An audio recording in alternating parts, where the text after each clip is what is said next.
Sarah, you decided to go back home? Why? When I was just about to arrive at Mom and Dad's place, did you decide to leave? Don't you think that that's a little too rude for us as sisters? Are you not even going to at least say hello to your older sister? I heard that you had brought your boyfriend over here, right? Could you bring him to see me at least one time, please? Hey, stop ignoring me, you ugly loser. You're getting really annoying again, so could you shut up? Who the hell are you calling annoying? Do you think you have the strength to call me that to my face?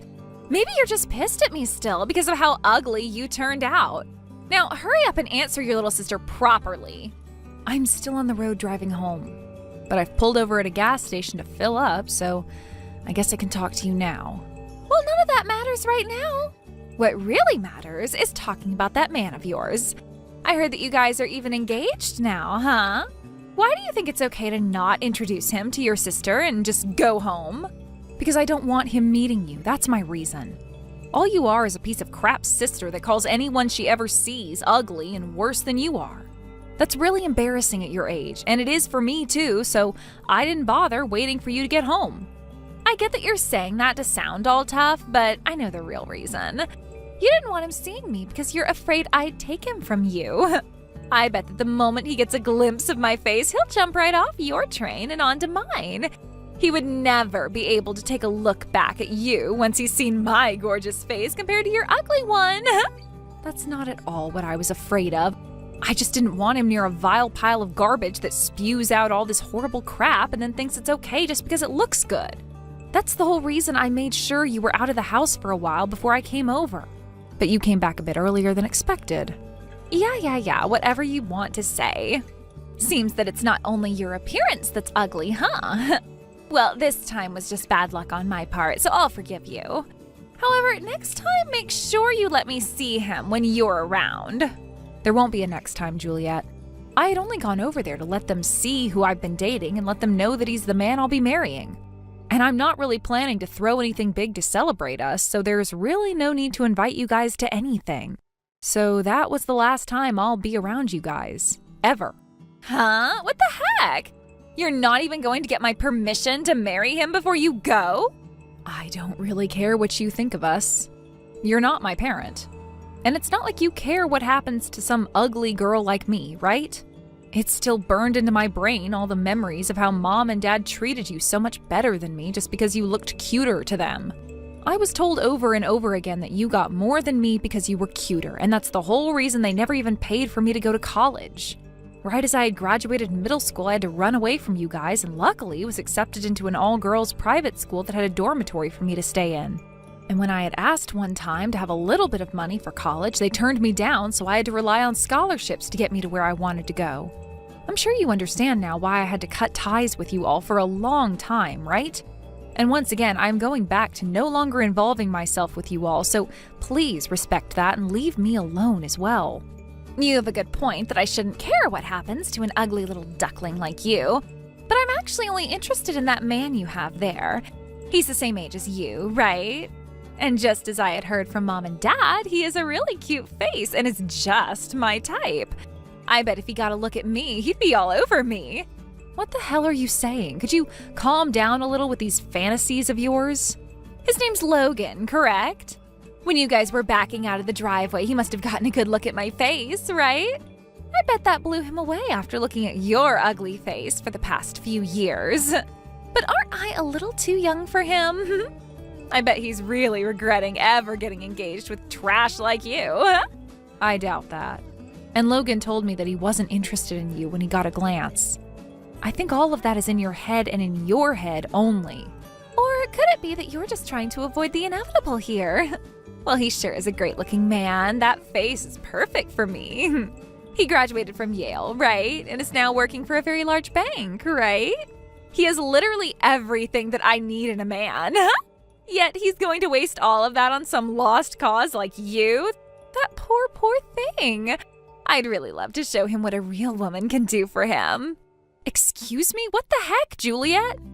Oh, I bet I could even get away with getting him to do as I say. He's going to be younger than me in the relationship, so I could act like a dominating sister at times. So what do you think about me marrying him for you? I'd really like it if you handed him over to me soon. What? Have you completely lost your mind now? This is what it looks like when a college-age woman hasn't found a man in years that will love her? I'm telling you that his face is my type, and he's going to have a really successful future. I guess I've just been caught in his net. And when it comes to family, it should be the younger sister getting married first, right? Compared to a rundown-looking girl like you, I should be the one with a man wrapped around her. No, what the frick? That is not going to happen. I hate to have to bring this up, but didn't you only graduate from high school, and with awful grades at that? You even had to retake a year, and when looking for work, you went through 3 different jobs before you finally gave up. And you're 9 years younger than I am, making you close to 23 right now. I doubt that you'd ever be able to make conversation with a man like him. Huh? My past education and my job experience has nothing to do with love. My job as a wife is to take care of the house and family. And I'll use my lovely body and face to make him feel like a king every time he gets home from work. I also have that younger sister vibe that a lot of older guys are into nowadays. So I don't need an education or a job. You'll do the chores and raise a family? You will? All I've seen from you is staying in your room and laying around all day while mom and dad still care for you. Mom has to do all the chores for you and dad has to still give you an allowance. You think that once you get married, you'll just stand up and do a 180? That'll never happen. Ugh, you just keep on running your mouth, don't you? I've had enough of this, so just listen to what I'm saying. I'm going to be taking your man now, so hand him over. And then take yourself out to find someone that's a little less attractive and a bit more of a shut-in. I have no idea why you think you can talk to me like this still. I knew for a long time that you had something wrong with you, but I'm starting to wonder if you're even human. You're so freaking weird that I can barely even begin to think of any comebacks with you. Do you really think I enjoy listening to some strange alien talk to me in another incomprehensible language? I'd watch what you're saying, Sarah, because both mom and dad are going to be on my side here. Huh? They always let me do anything I want, no matter what it is. I already asked them, and they said that one of their daughters would still be getting married, so nothing would change. And that with me being married to him, it'd make a ton more sense since my beauty matches his. So that Logan is going to be marrying me. I'd hurry up and give up on him so that you can start looking for someone a little less attractive. What the hell is wrong with you all? Do you think that mom and dad would really do that? Stop talking out of your butt and go away. And get those gross thoughts of my fiancé out of your head. I have no idea what has gotten into you, little Miss Ugly. I'm just asking that you do as the family says and give him to me. Letting him marry you would be a total waste. I bet he would also love to be with a woman like me anyway. So you both get back in your car and come back here for the handoff. He's my fiancé after all, my little Logan. I'm gonna vomit. Listen, Juliet. Logan has been reading all of this conversation, and he says he wants to have a word with you. I'm going to let him speak with you now. What? Really? I bet he's going to propose to me. Oh, I'm so happy. Hurry up and give him my number.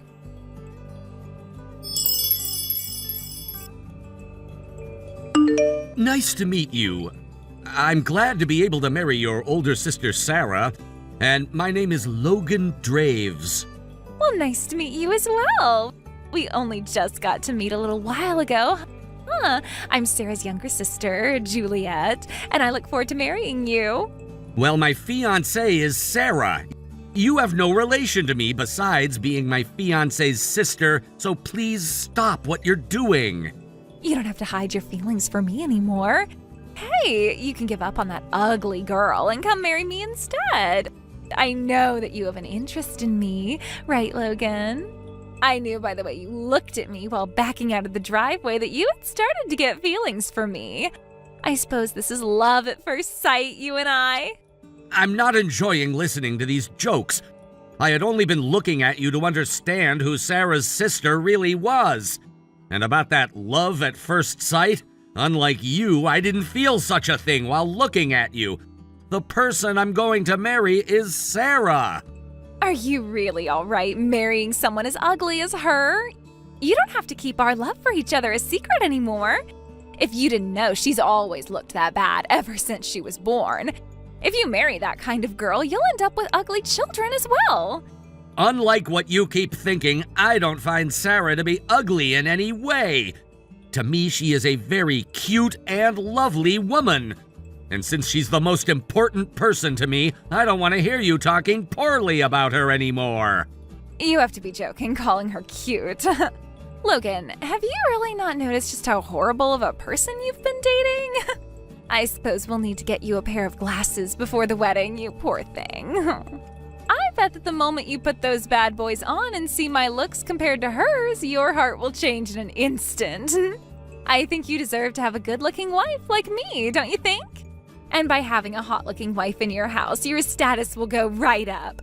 So go get rid of that girl and come back to a beauty like me. I'm sorry. I know that you've been going on and on about how good-looking of a person you are and whatnot, but have you taken a good look into a mirror lately? Well, to put this bluntly, and I'm sure this will sound rude and all, but you don't look as good as you hype yourself up to be.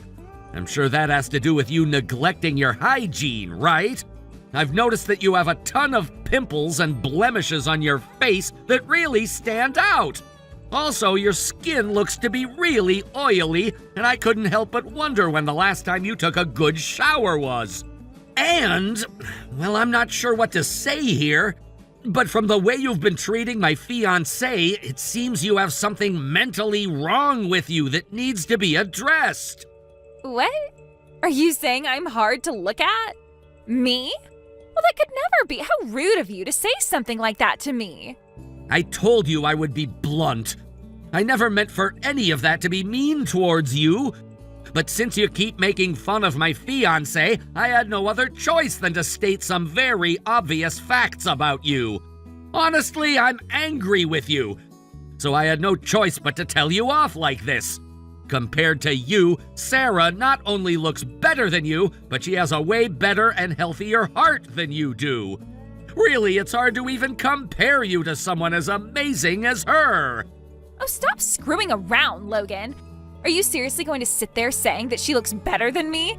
How could that possibly be? Maybe I was wrong about you having a hard time seeing and needing glasses. Really, you seem to just be blind to what true beauty is. Well, if that's the case, then I'm fine being blind. At least I still get to love a woman that doesn't have a warped soul who finds it okay to pick on her little sister and threaten to take her fiancé from her. So I'm glad to be marrying Sarah. Warped? What makes you think I'm that bad of a person? You need to get a grip, Logan. There is no way I could be that kind of person. Apologize to me. Apologize to me right now. You can't call me any of that. Now come over here and get on your knees and apologize to me. If you don't apologize to me right now, I'm going to disown her. Well, that would be great, actually. She already had to leave that house when she was 13 because you guys never cared for her. And this whole time she had been trying her best to at least let you guys know about her life and me becoming her fiancé. So if you think you have to disown her, well, it'll take a lot of weight off her back and mine. And she's already told you that she no longer wants you guys around her anymore, so this is just perfect. Also, I plan to take great care of Sarah as she becomes a part of my family. So you won't need to worry about how she's doing anymore. What? What is wrong with you? What are you thinking? You'll be stuck living with an ugly witch for the rest of your life, you know. And she's going to be cast out by her family. Why is any of that okay with you? Because unlike you, she is a very beautiful adult that has succeeded in many things on her own. She doesn't even need to rely on a man like me to function and can do all she needs to do on her own. And that's what makes me love her so much. So compared to you, she's a perfect woman. What? And as a final note, I've never in my life dreamed of marrying an ugly, unkempt, and unemployed woman. I'm gonna bring the girl of my dreams into my family in a few months, so while I'm busy enjoying my dream coming true, go ahead and do whatever you want.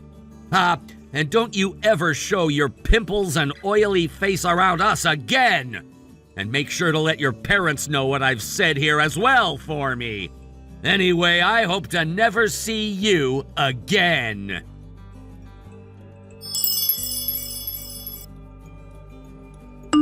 After speaking with my younger sister, I blocked her. Logan's composed anger on my behalf warmed me. It was the first time she'd truly been put in her place. Even her parents finally saw her for who she really was and began criticizing her daily, calling her a failure. Fed up, Juliet declared she was beautiful and left to pursue modeling, but every agency rejected her. Her unhealthy appearance and bitter personality only worsened her image. When she returned home, her parents refused to take her back. Now she's homeless, finally realizing that her looks and entitlement meant nothing. Thank you for watching and listening. We hope you enjoyed the video. Don't forget to like this video and subscribe. Also, feel free to leave a comment about what you thought of the story. We look forward to seeing you at the next story. Good afternoon. Apologies for the sudden message. My name is Carrie Mason, and I represent your ex-wife, Laura. May I confirm that this is the number of Mr. Harrison Tate? Yeah, this is Harrison. Who exactly did you say you are again? Carrie Mason, licensed attorney with Line Legal Group. I've been retained by Miss Laura Prescott, your former spouse. Right, okay. Gotta say, this is a little out of the blue. I haven't spoken to Laura in almost 3 years. What's this about? It's in regard to a matter of considerable legal importance, namely your recent marriage to a woman named Marissa. That's public knowledge? Not really something I expected to be controversial. What's the issue here? The issue, Mr. Tate, is that you entered into a second marriage less than 3 years after your legal separation from Miss Prescott, and you did so without obtaining a formal consent waiver. A formal what now? A post-divorce spousal replacement waiver. It's required under Regulation 3B of the Domestic Reconciliation Framework. You cannot remarry within a 3-year post-dissolution period unless said waiver is filed and notarized by the former spouse. I'm sorry, regulation what? You're saying I needed permission from my ex-wife to get married again? Not permission, authorization. There's a difference. It's a procedural safeguard designed to protect the emotional and logistical integrity of the former marital arrangement. This sounds completely made up. I've never heard of any law like that, and I've gone through a real divorce with real lawyers. Well, Mr. Tate, not everyone is familiar with advanced family code applications. This is a common oversight among lay people and one that carries consequences. Lay people? Okay, so you're saying I broke some kind of law by moving on with my life? What I'm saying is that you've engaged in what is classified under Code 3B as an unauthorized relational reentry. This is a serious breach. You may not feel the consequences now, but they are indeed pending. Unauthorized relational re-entry? That's not a thing. I don't even know what that is. It's defined as the act of remarrying without prior validation from the affected former spouse within a restricted timeline. In simpler terms, you skipped a step. And what does this supposed step usually involve? A notarized Form SRW-14, confirmation of emotional disentanglement, co-signed by the prior partner, along with proof of post-separation conflict resolution efforts. That is the most absurd string of words I've ever read. I'm gonna need some actual legal citations here, because this is sounding more and more like a prank. Mr. Tate, if you continue to disregard the procedural requirements laid out under the Marital Transition Code, you may be exposing yourself to civil penalties. Penalties for getting remarried within 3 years? Is this an actual statute? Because my attorney, my real attorney, never mentioned anything like this. I'm aware. Most attorneys overlook this because it's not widely publicized, but that does not make it less enforceable. The law does not cease to exist simply because someone chooses to remain uninformed. Right, and you're sure this isn't a very creative scam? I assure you, I'm an accredited legal representative acting on behalf of Miss Prescott. You would be well advised to take this seriously. Look, I haven't had a single conversation with Laura since the day the papers were signed. So if this is really about my new marriage, you're gonna have to do better than made-up acronyms and imaginary codes. Then perhaps I should proceed with the formal notice of violation and initiate mediation filings, unless you'd prefer to handle this outside of litigation. Wow, you really commit to the bit, don't ya? The only bit I'm committed to is the equitable enforcement of the law. Now, Mr. Tate, given your violation, Laura is prepared to seek restitution in the amount of $50,000.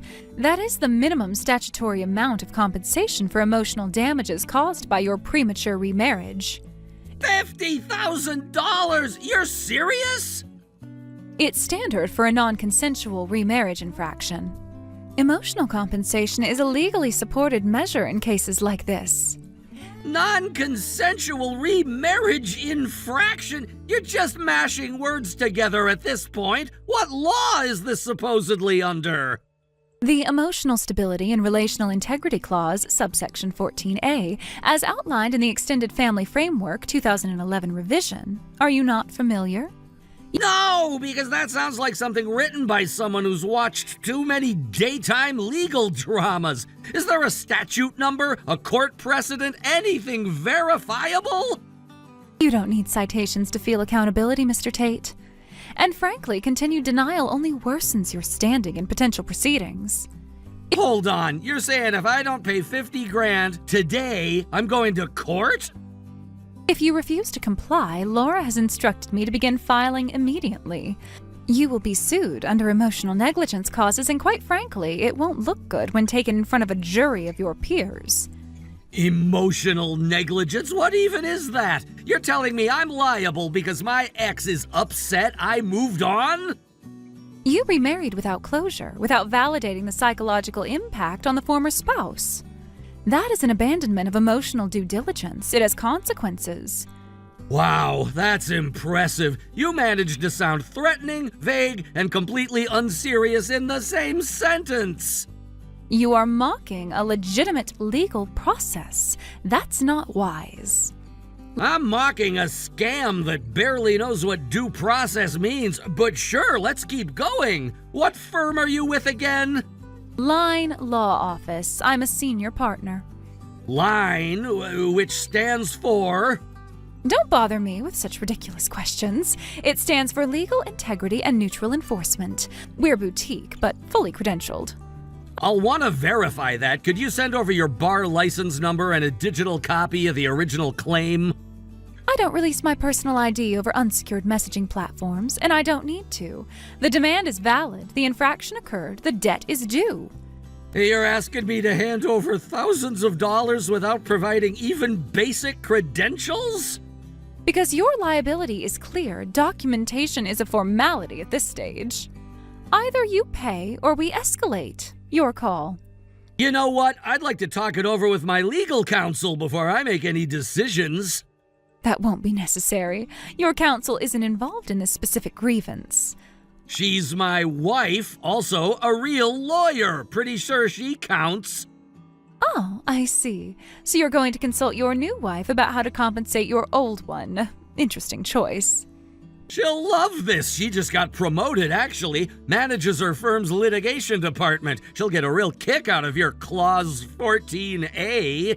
You have until Friday at noon. After that, the matter leaves my hands and enters the judicial system. Perfect. I'll bring it to my legal team and circle back. You can expect a response Friday at noon.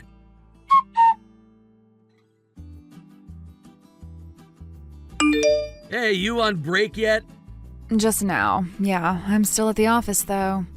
As if I expected anything less of my favorite workaholic. I think you'll be pulling another all-nighter? Well, let's just say, don't wait up for me tonight. You know me, Marissa. There isn't a thing you can say to get me not to wait up for you. Anyway, I didn't mean to bother you. It's just something weird came up and I wanted your opinion. Weird how? It's not like you to text midday unless someone's bleeding. No, there's no blood. It's just a load of nonsense. Nonsense! Legal nonsense, actually. Okay, now I'm interested. What kind of legal nonsense? I just had a very interesting text conversation. I'll send you the screenshots. Take a look when you get a sec.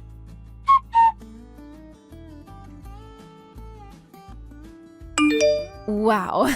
Okay. Give me a second to stop laughing. So I'm not losing it? Not even close. First red flag. No real attorney makes contact like this. We don't cold text legal demands like we're haggling over Craigslist furniture. She said her name's Carrie Mason and that she represents Laura. Yeah, I caught that. And she said she's with Line Law Office. Stands for Legal Integrity and Neutral Enforcement, according to her. Oh, that's rich. That's not a real firm. There's no such entity registered in the state, not as a firm, not as a nonprofit, not even as a shell company. I just checked. And the name? No attorney named Carrie Mason in the bar database, no aliases, no license pending, nothing. She's a ghost. That's what I thought. I figured I'd run it by you before assuming Laura was actually behind this. Oh, it's her for sure, or she's at least in on it. I'd bet my next retainer. Think you could put me in touch with someone from your firm's PI network? I want to know who I'm actually dealing with here.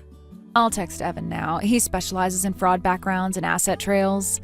If this Carrie Mason is who we think she is, he'll find it. Thanks. I didn't expect to get hit with a fake lawyer at lunchtime. Well, that's what you get for marrying into legal circles. Even your ex wants in on the game. Let's just hope we catch the punchline before Friday. We will, trust me. This Carrie picked the wrong couple to bluff.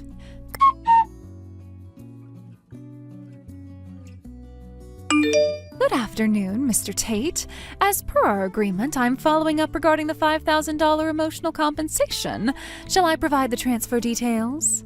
No need. There's no payment coming, because I know who you are, Laura.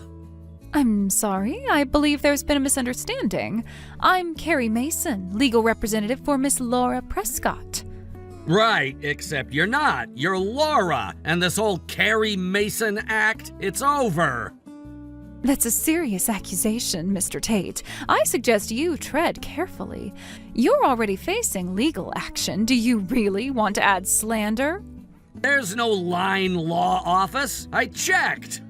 There's no lawyer named Carrie Mason registered anywhere in this state, and that firm doesn't exist in any legal directory. Your attempts to deflect won't protect you. The violation occurred. The clock is ticking. If I don't receive confirmation of payment by end of day, legal filings begin. You don't get it, do you? There's no such law requiring an ex's permission to remarry. That post-divorce spousal waiver? You made it up! It's not real! You really think someone like you can outsmart a legal professional? Someone like me? Yes, you're nothing but a glorified clerk, a paper pusher who married into status. You don't know the first thing about the law. You're bluffing.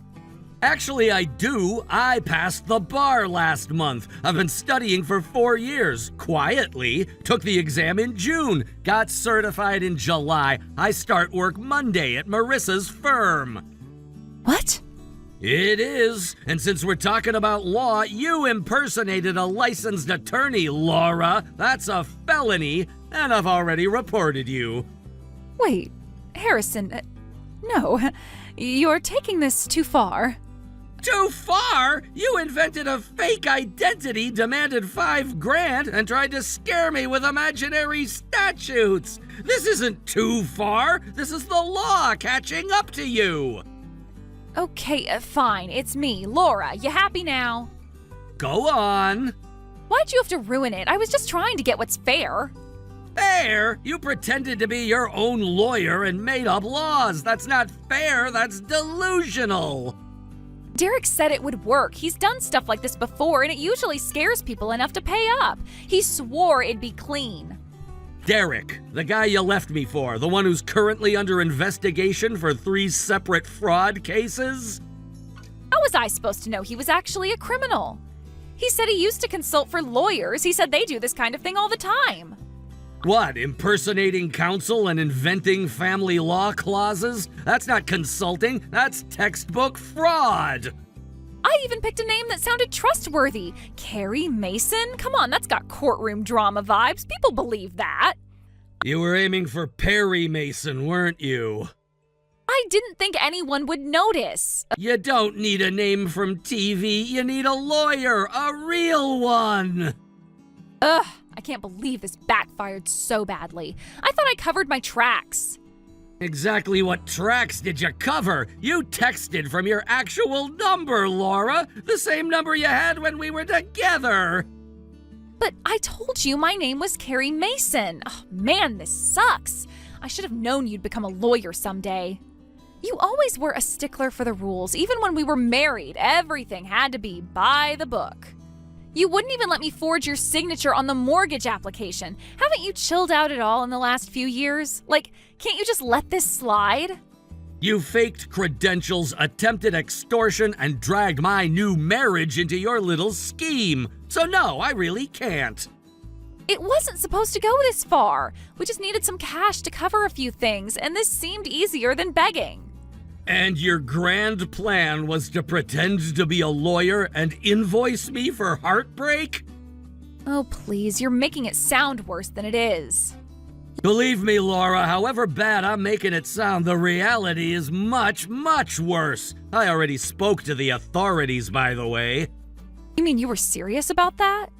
You impersonated a licensed attorney! That's fraud! And the moment you demanded money under that identity, that crossed the legal line. But I didn't take any money. Take it from a lawyer, that doesn't matter. Intent is enough to charge you. You can't be serious. You actually reported me?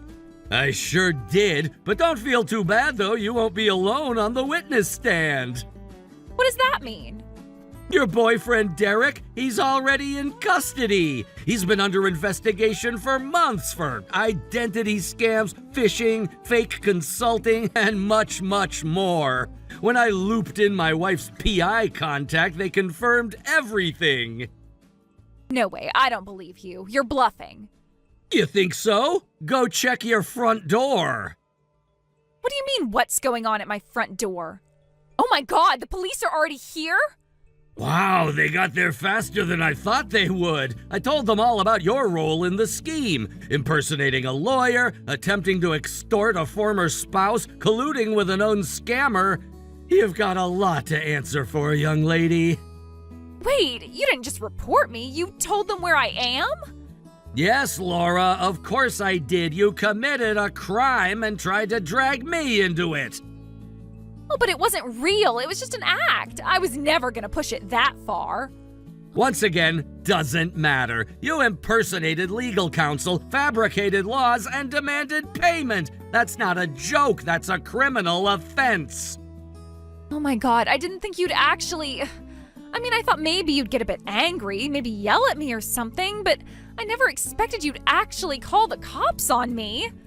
You think I'm still the guy I was when we broke up, the guy who overlooked everything. But this is the new and improved Harrison, Laura. This Harrison passed the bar exam on his first try. He works in a real law office, taking real cases, making real deals, and moving real money. The cops are knocking on my door. What should I do? I suggest you answer, and maybe don't lie to them. Harrison, please, you don't have to do this. Can't we talk about this? How about you and I have dinner and talk things over? If you want, we could stay out a little bit later and have some good old-fashioned fun, you know, for old time's sake. And don't worry, I'll never tell your wife a thing. You're not texting a doormat anymore, Laura. You're texting an attorney, one who believes in actual consequences. Come on, I thought for sure seducing you would work. Good luck in court, and don't forget you'll be facing a real judge this time. Don't try to seduce him under oath.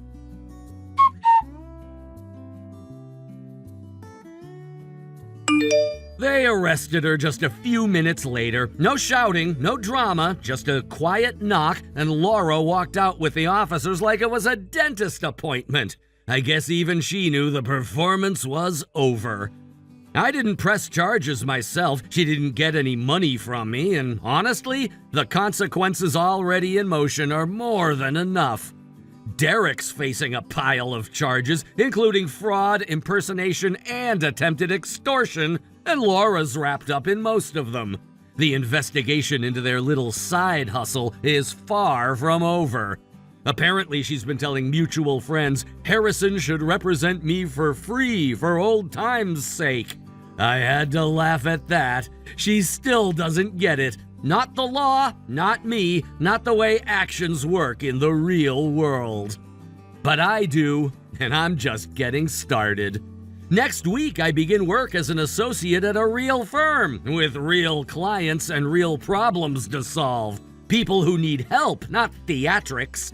Lara wanted someone to play pretend. I chose something better.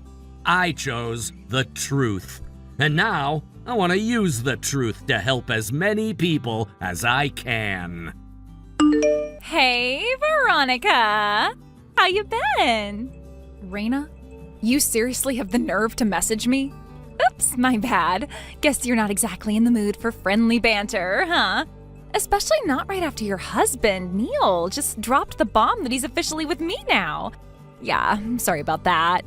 Anyway, have you wrapped your head around the whole divorce thing yet? Because I'm kinda ready to marry him as soon as you're done handing him over. You really think just because you slid into his life so easily, I'll just step aside without a fight? Don't be delusional. Oh, come on, don't be so dramatic. Unlike you two, we didn't have a passionate collapse. My marriage was already dead before Neil came along. Cold, routine, loveless. We split cleanly, just a simple division of assets and done. No alimony, sure, but I gave up custody in return. Not like it matters. I'll be having a baby with Neil soon anyway. Gotta make room for the future. I'm pregnant, Raina, with Neil's second child. Of course you are. Due in, less than 2 weeks now? Well, then you know. You know I have no one. My parents are gone. I don't have siblings. No one to rely on. Can't you, just until the birth, let Neil come back? Just long enough to help with our daughter, Sarah. She's only 4. She needs her father. I need help. Yeah, no. We're actually leaving for an overseas vacation tomorrow, so I'm gonna have to pass on that. Vacation?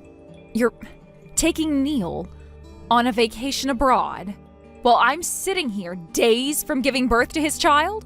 Yep. Cute, right? You are unbelievable. You've been pregnant. You've been through childbirth. You know how hard the final stretch is. You know how terrifying it can be. Of course I do. But, how is that my problem? What the hell is wrong with you? I mean, look, Neil wants to be with me, not with you. If he comes back, he knows he'll just get guilt-tripped and yelled at nonstop, so yeah, he said that's a no-go. Can't say I blame him. We're just trying to enjoy our time together without all your depressing energy dragging us down. This isn't energy, Raina. This is real life. I'm days from labor, raising a toddler on my own, and the man who promised to protect us is running off with someone who clearly doesn't care who she destroys. Ugh. Why do you always have to make everything so heavy? You're so stuck in your little sob story. Can't you just move on already? Like, find a hobby or something? We're busy packing and organizing visas and stuff. This trip is important for us. So can you please stop flooding me with these emotionally draining messages? You messaged me first. Did I? Huh, weird. Anyway, doesn't matter now. I've got shoes to pack and bikinis to choose. Later!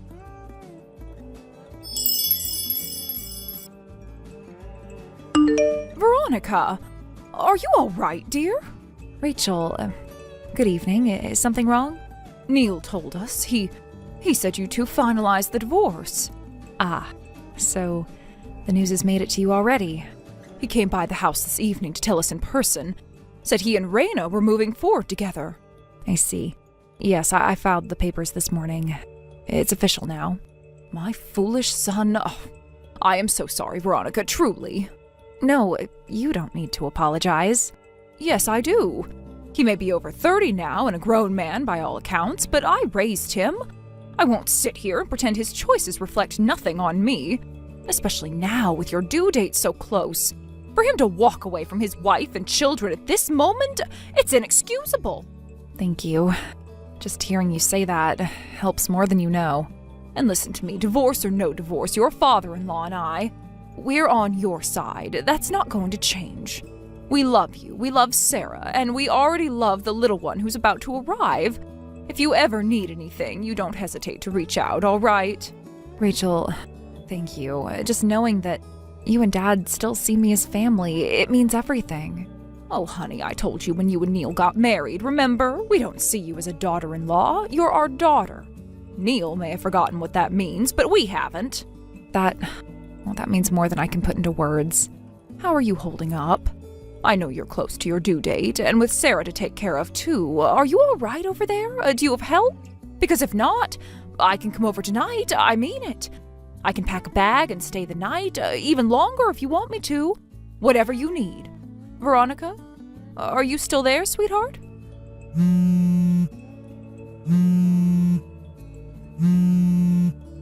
Oh, that's it. I'm coming over right now. Don't move. Don't try to handle this alone. You're not alone. Not now, not ever.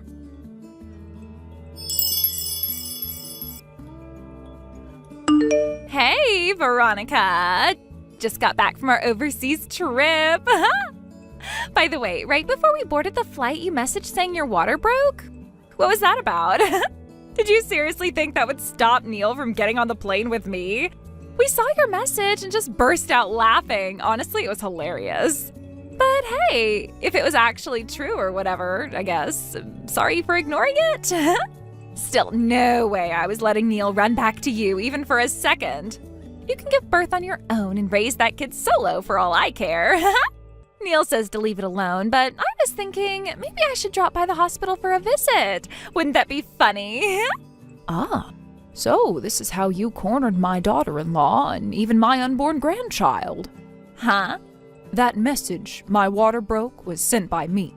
From Veronica's phone, yes.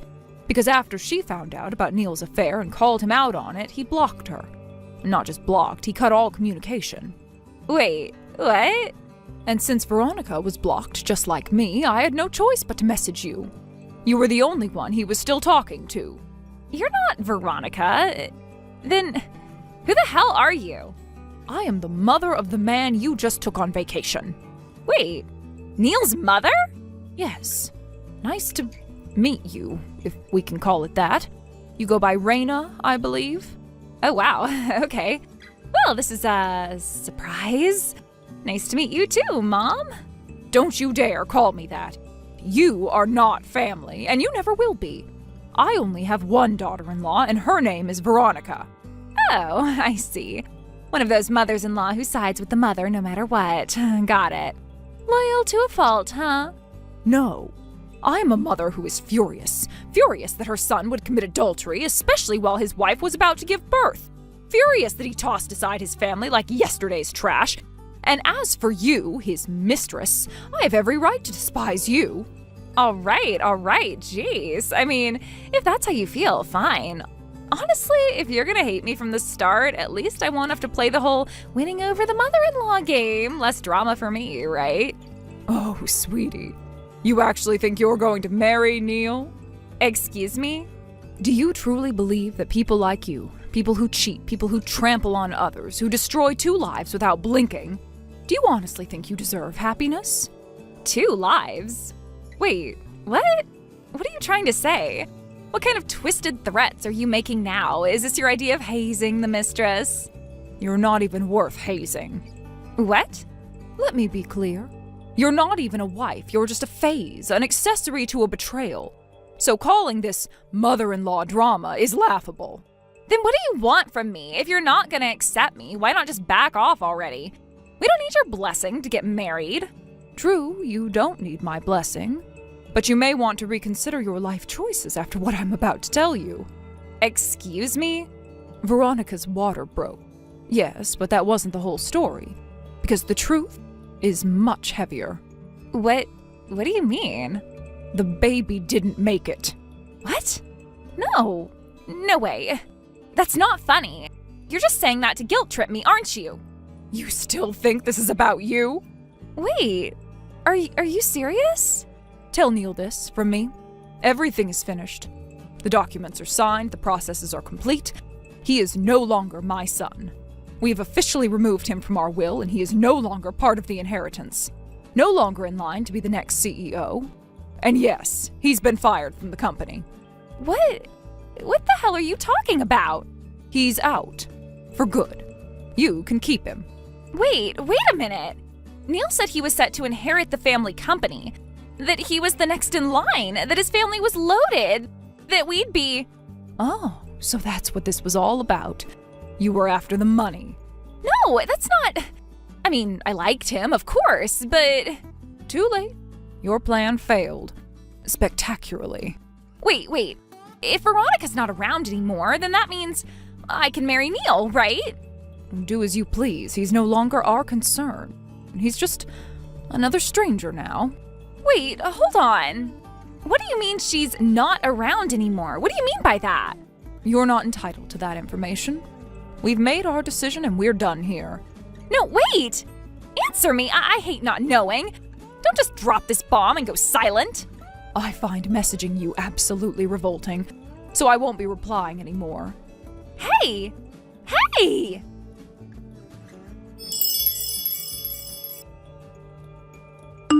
Rachel, this is the first message from my new phone. How are you? Veronica! Oh, I've been waiting to hear from you. How are you feeling? We're both doing well. There were no complications. My son and I are safe. Oh, thank goodness. I've been praying for just that. Only because of you. You realized something was wrong from my message and rushed over to help and stayed by my side. If you hadn't come when you did, neither I nor my baby would be here. No, my dear, that was you. You held on, you pushed through, fought for your child when you had every reason to give up. You're stronger than you know. Even so, thank you from the bottom of my heart. Of course, darling. I'll be visiting soon. I would miss it for the world. I want to see that precious little boy with my own eyes. Well, you just made this old woman cry. But let me change the subject before I start bawling again. I have some news, an update really. You remember the woman, the one Neil left with? Yes, of course I do. Did something happen? She messaged me. Or, well, she thought she was messaging you. Turns out she didn't know you had changed phones. So, naturally, her message about arriving back from her little overseas adventure ended up with me. Oh no, what did she say? The usual smug, tone-deaf nonsense. Mocked your water breaking. Said you were trying to use it to keep Neil from boarding the plane. Said the two of them laughed at your message. She laughed? Yes. But don't let that get to you, because I told her everything. About you, about the baby, about the cost of their betrayal. And I made it very clear, Neil will never return to this family, not even as a memory. He's been cut off completely. Rachel, you actually told her? Of course I did. She thought she could waltz back into the country, rub her little victory in our faces, and carry on like nothing happened. I wasn't about to let that stand. And I made her realize you are the one who matters. You and your son. Not them. Not ever again. I don't know what to say. Well, you don't have to say anything, sweetheart. Just focus on recovering. You're not alone anymore. You never will be. Rachel, I really don't deserve you. After everything that happened, I just... Thank you. You do deserve me. You deserve a mother who fights for you. You deserve love that doesn't leave when things get hard. And speaking of that, I wanted to ask you something. Sure, anything. Have you ever considered becoming our daughter? Wait, what? I mean it. I'd like to adopt you, Veronica. Make it official. Not just in spirit or sentiment, but legally, fully, wholeheartedly. Rachel, are you serious? Very. Yeah, I've been thinking about it a lot. My husband is about to leave the company to help a close friend with his business, and we'll be moving soon. He's leaving our company in the hands of a trusted executive, so we won't be too far. But it made me realize something. We won't be able to see the baby grow every day, not unless we make a point of staying involved. And more importantly, I refuse to leave you to navigate this new life on your own.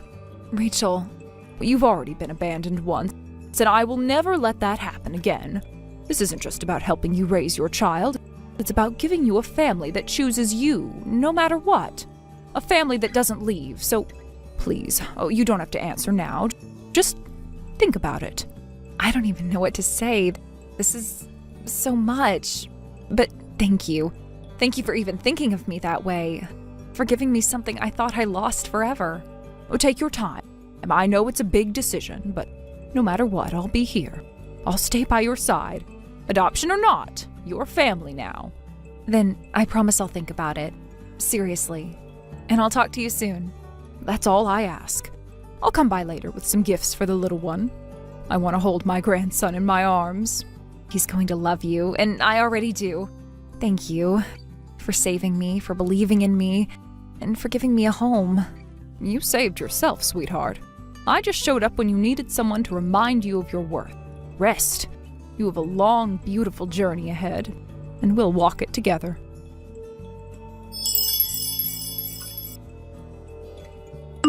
When my water broke, I was honestly terrified. I wasn't prepared. Not mentally, not emotionally. The panic hit like a wave, sudden and overwhelming. I remember trembling, my heart racing, my hands clenching the sheets as I tried to breathe through the pain. But even in that chaos and fear, my mother-in-law was there.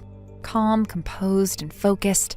She moved with such efficiency, getting me to the hospital, talking to the doctors, holding my hand through every contraction. Thanks to her, I was able to deliver my baby safely. A beautiful, healthy little boy.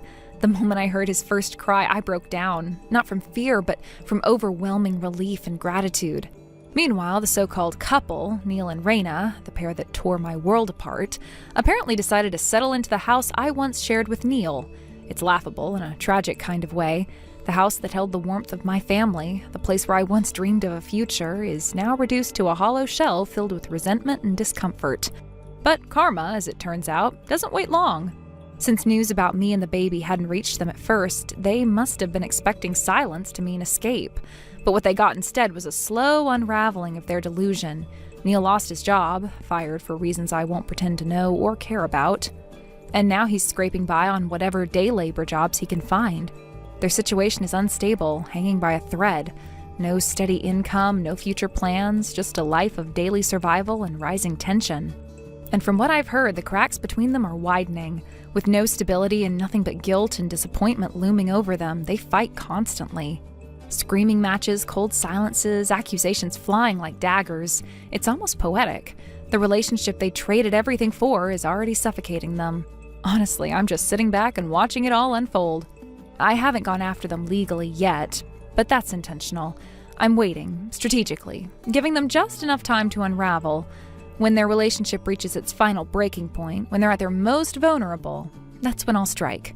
I'll hit them with the full force of what they tried to run from, a demand from compensation, backdated child support, and every bit of emotional and financial damage they caused. And I'll demand it all at once. No installments, no mercy. In the meantime, I've moved on, literally and emotionally. The move wasn't just for my son's safety, but for our future. With my in-laws' help, we relocated to a new city, a fresh start, a place where their shadows don't hang over us. I'm focusing on raising my child in peace, building a life of stability and love. It's not easy, especially as a single mother, but each smile from my baby reminds me why I'm fighting. And when the time comes, when Neil and Raina have nowhere left to run, I'll be ready. Hey, Emmy! It's been so long! How have you been holding up? Isaac, it really has been a while. I've been doing great. Thanks for asking. How about you? Is everything okay? You don't usually call out of the blue like this. Oh, I'm doing fine. Actually, I called because I heard something interesting from Mom. It's about the company. Oh, the company? What about it? I heard that Dad's company, which was almost bankrupt, has made a surprising recovery. It's doing better now, isn't it? Yes, that's correct.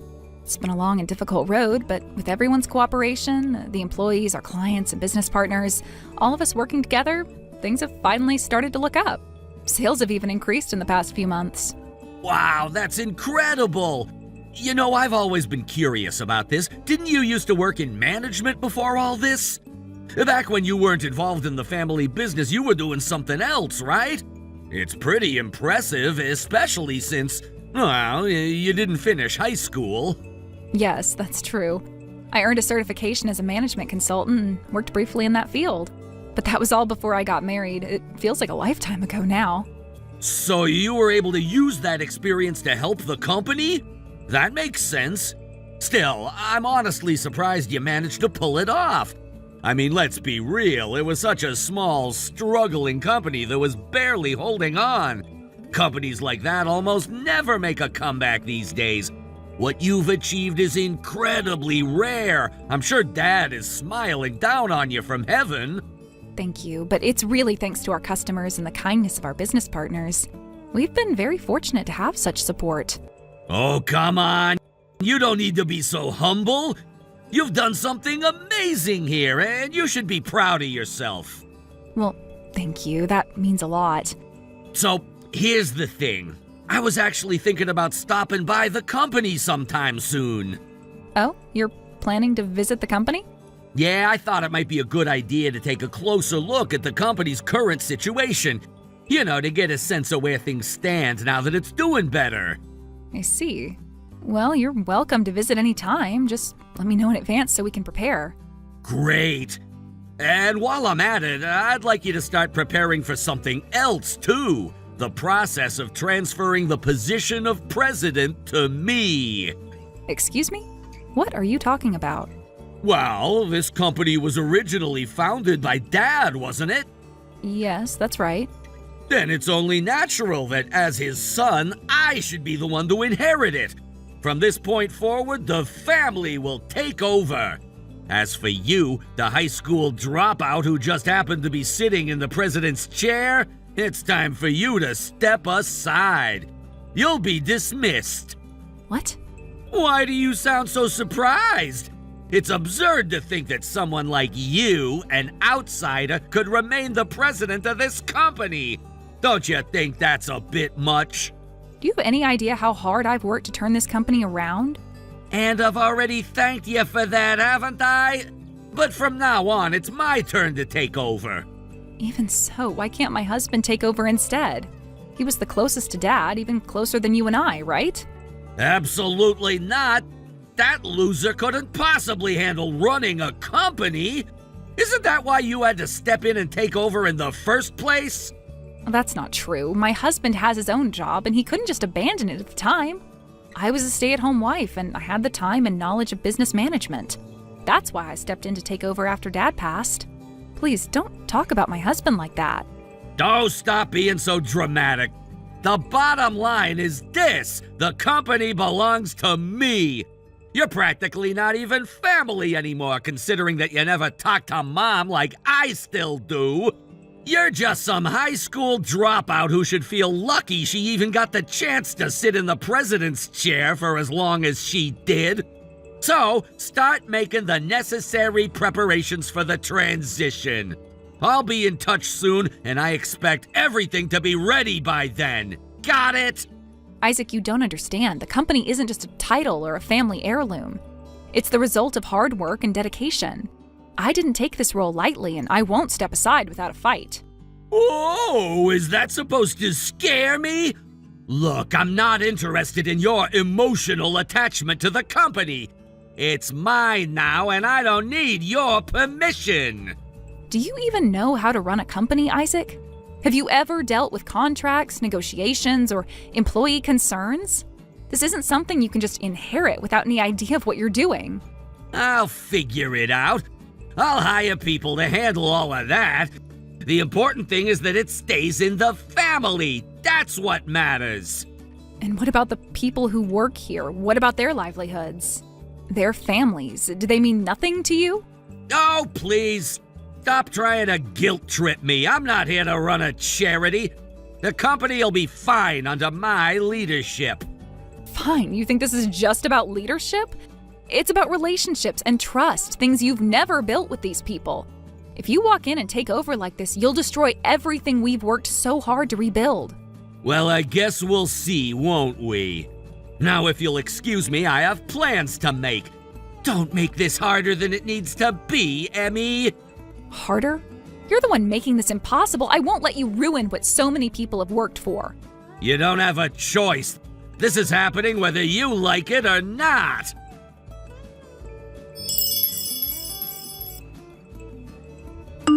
Emmy, just letting you know, I'll be heading over there next week. I see. Well, then I'll be expecting you. Have you made all the arrangements for the transition of leadership? Isaac, before we go ahead with that, could we have a proper conversation first? Sure. What is it? Why did you suddenly decide you wanted to become the president of the company? Before, you didn't want anything to do with it. In fact, you outright refused. Oh, come on. Isn't it obvious? Who in their right mind would have taken that role back then? The company was on the verge of collapsing. Who wants to deal with that kind of mess? I get that. I understand it wasn't an appealing situation. But now, what changed? Why do you want to take over the company all of a sudden? Isn't it obvious the company's doing well now, right? Profits are soaring and everything's on the upswing. Why wouldn't I want to step in when it's finally worth my time? So, you're not doing this because you care about the company or want to continue our father's legacy? Legacy? Please, that man barely even acknowledged me as his son. Why should I care about preserving something he built? This isn't about him, it's about me. I've known for a while that you and our parents didn't have the best relationship, and I'm not here to judge you for that. But Isaac, running a company isn't as simple as just taking over and watching the money roll in. Oh, really? Then what is it? Enlighten me. Even when things are going well, you can never predict what might happen next. The economy could shift, competitors could emerge, or internal issues could arise. A company's success is fragile, and maintaining it takes more than just sitting in an office. Sounds like a lot of unnecessary drama to me. It can be, but that's the reality of leadership. And when things do get tough, it's your responsibility as the president to protect the employees who have worked tirelessly for the company. Protect the employees? Why should I care about them? They're just workers. It's their job to take care of themselves. Isaac, do you really believe that? Of course I do. If the company goes under, that's on them for not doing their jobs properly. It's not my responsibility to babysit them. That's not how it works. The employees have put their trust in the company. They've dedicated their time and effort to helping it grow. As their leader, you'd have an obligation to look out for their well-being. Obligation? Don't make me laugh. I'm not running a charity here. If they're so fragile that they can't survive a company collapse, that's their problem, not mine. Honestly, Emmy, is this the kind of nonsense you've been worrying about as president? It's not nonsense. It's what leadership is about. It's about more than just profit. It's about people. People? Please, I'm not running for mayor. I'm here to make money, plain and simple. If that means firing a few useless employees along the way, so be it. And what happens when you've pushed everyone too far? When morale drops and productivity plummets? Then I'll fire them all and hire new people. Problem solved. Isaac, that's not how you build a successful company. Employees aren't just tools to be discarded when they're no longer convenient. They're the backbone of the business. Without them, you have nothing. You're exhausting. Look, if you're so worried about them, why don't you just stay and play mommy for the employees? Oh, wait, you can't because you're leaving. I'm leaving because you've made it clear you don't respect the work I've done here or the people who have supported this company. Good! The sooner you're out of the way, the sooner I can start running things my way. And what exactly is your way, Isaac? Simple. I'll cut the dead weight, streamline operations, and focus on maximizing profits. No more of this touchy-feely nonsense about employee welfare. And when the employees start to resent you?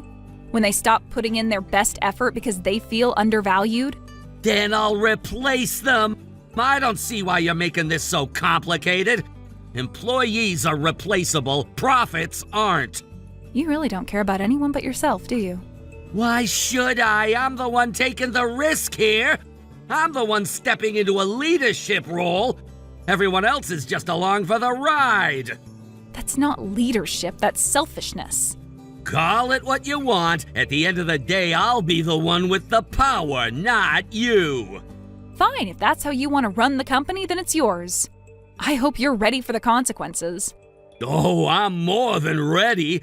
And you know what? I think I'll do just fine without your lectures, thank you very much. Good luck, Isaac. You're going to need it. Luck? I don't need luck. I've got this under control. We'll see about that.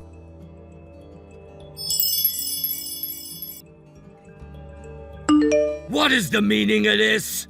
Is something wrong? The moment I made my speech as the new CEO, every single one of them handed in their resignation letters. I see. It seems that the employees might not have wanted you to become the CEO after all. Ha!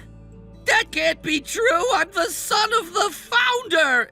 It's an honor for them to work under me, isn't it? That might be how you see it, but for the employees, it doesn't matter who you are.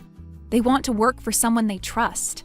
If you suddenly appear as the new CEO after the company started doing well, it's not surprising that they would reject you. That's just natural. You must have told them something, didn't you? What do you mean? There's no way they would all resign at once without someone giving them instructions. This kind of thing couldn't happen without guidance, and who else could have done it but you? Well, I did mention to the employees that I was stepping down as CEO and introduced you as the new CEO. I also took the opportunity to tell them what kind of person you are and how you view employees. What do you mean? I told them that you're the kind of CEO who has no qualms about cutting employees off when it's convenient. If that's what you told them, then of course they would resign! Yes, that's exactly why they left. So I would appreciate it if you didn't try to turn this into some sort of conspiracy of mine. My stance has always been the same. I've always wanted to protect the employees. If I have to do anything for that, I will. You're unbelievable! You just wanted to get back at me, didn't you? You used the employees to do it! You're worse than I ever imagined! I don't know what you're talking about. I never intended to do that. What do you mean you never intended to do that? So what about all the employees who resigned? What are they gonna do now? Do you think they can just find new jobs easily in this economy? Don't worry, I'm taking responsibility for that. Ah! I've gone ahead and established a new company, and I plan to hire all of the employees there. What? In exchange for welcoming you as the new CEO, I established a new company. I'm going to hire all of the employees from the old company to work there, and together we'll continue working as a team. So you don't have to worry about their livelihood. I see. So that's what you were up to. Does that make sense to you now? Of course! Not only do I understand, but I actually want to thank you for it. Thank me? Yes! You've taken in all the dead weight from Dad's time, those employees who've been nothing but a burden, right? I'm so grateful you saved me the trouble of cleaning up the mess. I'm glad to hear that. But I wouldn't want my colleagues to have to work for someone who treats them as disposable. But now that the employees are gone, what's your plan? That's easy. I'll just hire new people. Hire new people? Who will you hire? I'll hire people who'll obey me without question. People who will be loyal to me. Do you really think you can run the company that way? As long as I maintain those contracts, money will come flowing in. Then I'll just hire a few workers who are competent enough to do the job and pay them low wages. It's that simple. You really need to rethink that approach. What's this? Are you trying to lecture me now? I've told you already I have no interest in listening to anything you have to say. I'm just trying to help you understand the realities of the situation. If you don't change your thinking, this could all fall apart very quickly. I said I'm not interested. I'm not gonna listen to your advice. Well, if that's the case, then I wish you the best of luck. You think I can't handle it? I'm more than capable of managing this company. I've got the experience and the resources to make it work. You underestimate me. I'm not underestimating you. I am telling you, running a company isn't just about making money. It's about taking care of the people who help make that money possible. Without a reliable team, everything can come crashing down, no matter how much money you make in the short term. Oh, please spare me the lecture. This isn't about building relationships or taking care of anyone. It's about success and profit. The rest of it doesn't matter. And that's where you're wrong. Without your employees, there is no company. They are the backbone, the ones who keep everything running smoothly. And if you're so willing to dispose of them when things get tough, then you'll end up with nothing but a sinking ship. You really think so? You think I can't manage it without them? You really believe that? I do. I believe that if you don't change your approach, you'll alienate everyone and lose everything you've worked for. You're so focused on power and money that you've forgotten the most important part of running a business: people. I don't need your advice, Emmy. You're just bitter and angry because things didn't go the way you wanted them to. Well, too bad. This is my company now. I'll do things my way. Fine, do it your way, but don't say I didn't warn you when it all falls apart. You're too dramatic. I've got this under control. You'll see. You'll all see. I hope for your sake you're right, but I still believe that you'll regret this in the end. Whatever! I'll make it work.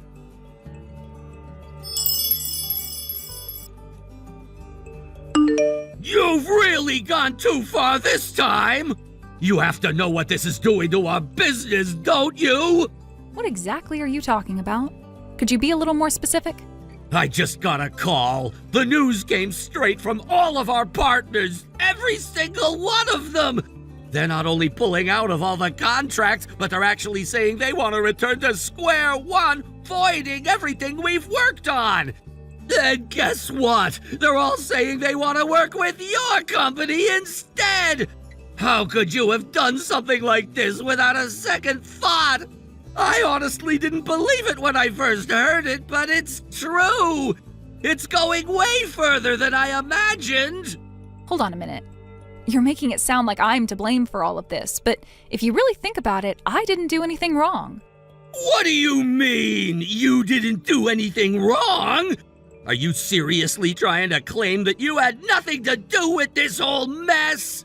Look, all I did was inform our business partners, as a matter of respect, about the change in leadership and the reasons why it happened.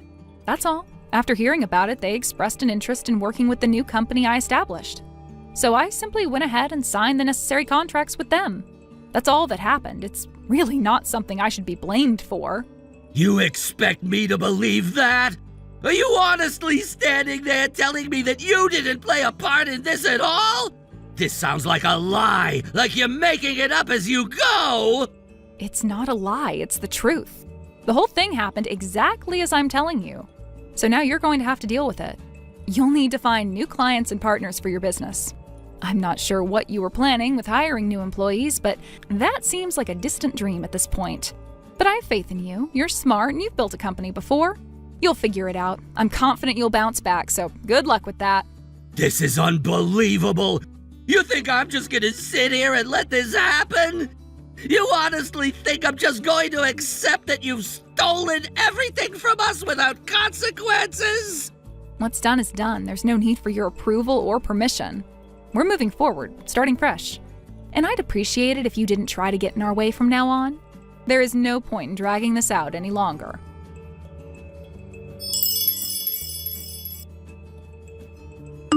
Isaac took on multiple part-time jobs, desperate to pay off growing debts. But no matter how hard he worked, the financial pressure only worsened. Meanwhile, his wife refused to contribute financially, which bred frustration and resentment between them. One night, their tension exploded into a fierce argument about money, trust, and responsibility, shattering their marriage.